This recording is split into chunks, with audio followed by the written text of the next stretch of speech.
Hey guys, welcome back to 1776 or Bust. Thanks for tuning in. So on the table, you see what I just got today. I got a brand new Steyr, and it's a Steyr S9-A1.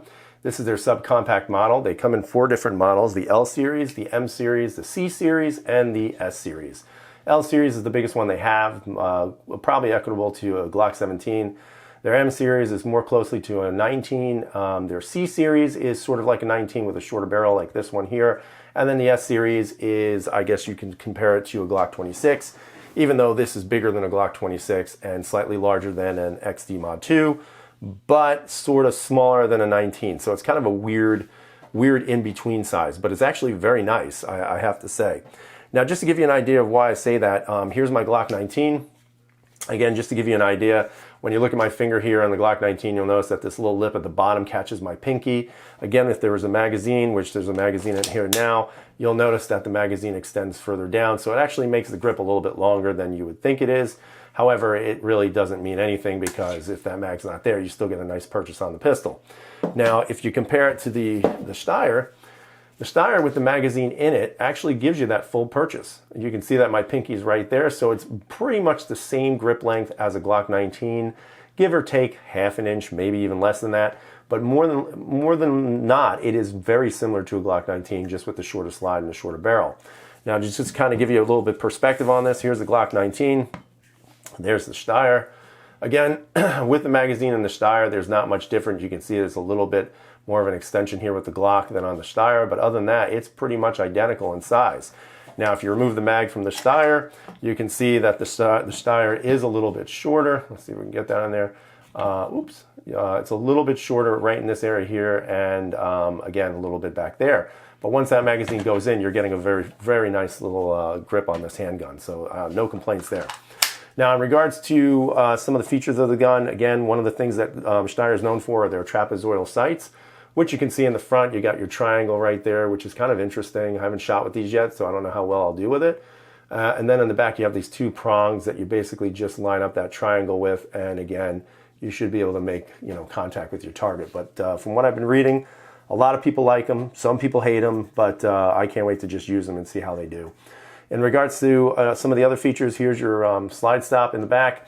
So again, that's pretty cool. It's very basic. It's actually at an angle, so it's not flat, but it looks very comfortable.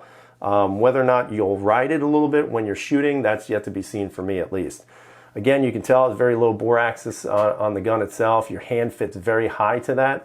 And just pointing this gun and dry firing it today, I have to say, it does feel like it's a natural extension of my hand, which is really, really nice. You have your cutouts here for your fingers, the finger grooves here.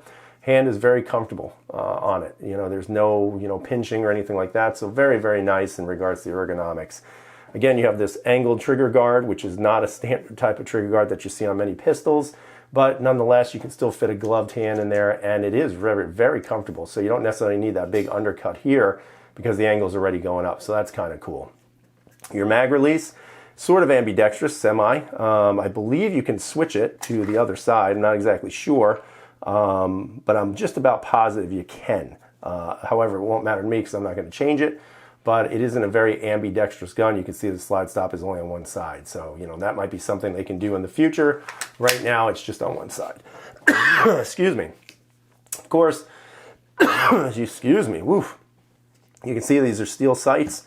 Again, you can get TFX Pros for this. And I believe you can also get Trichicons for these. But I'll probably wind up going with some TFX Pros. Those are good sights, and I do like the fiber optics and the night sight options on both of them. Now, of course, what else can I say about this gun? Takedown is very nice and very easy. I know some people complain just for the simple fact that you have to press in this button here, which, by the way, if you use this with the key, you can lock the trigger so that if somebody's coming over, they don't shoot themselves or shoot somebody else in the house, which is nice, but for me, it's not going to be an issue. Again, to take the gun down, you press in on this button, you take your slide lock, or excuse me, your takedown lever, push the takedown lever down, and the slide releases itself, pushes itself forward, and it comes right off. So that's kind of neat. It's not something I'm used to on any of the other guns that I own, but it is a nice little feature. Looking inside the gun, again, I'll drop the mag, but looking inside the gun, it's very beefy. A lot of steel in there, steel, thick rails, which I think is really nice because this makes the frame very rigid. And I think that's a really big benefit and plus for a gun like this, because hopefully over time, this will be able to maintain itself in regards to rigidity and also just its usability. I mean, period. Now, of course, the slide, excuse me, very clean, very no issues, no burrs, nothing. But the work on the slide is very smooth. It's very, very nice. You've got your captive recoil steel guide rod. You also have a barrel. I'm not going to pull anything out. You guys know how to take down a pistol. But again, it has a very nice high polished feed ramp on the barrel also. So it's very nice. I mean, the machining and everything is done very nicely on these pistols. And again, I can't understand why people would not want to maybe pick one of these up, because it just seems like such a nice gun. Now, of course, I haven't shot it, and it may be pretty, but it may not work. But I'm hoping I won't have those issues. Now, in regards to trigger is where it might get a little controversial for some of you. For those of you who really like those positive resets, I will tell you right now, this gun does not have that. Now, the trigger itself is very nice. It's very thick, actually. And the trigger safety here is actually pretty fat. But what you'll notice is when you push that in, it actually goes all the way into the trigger, which is nice. So for some people who get their fingers pinched with like a Glock, you won't have that issue with this. But here's the trigger. So let's see what it does.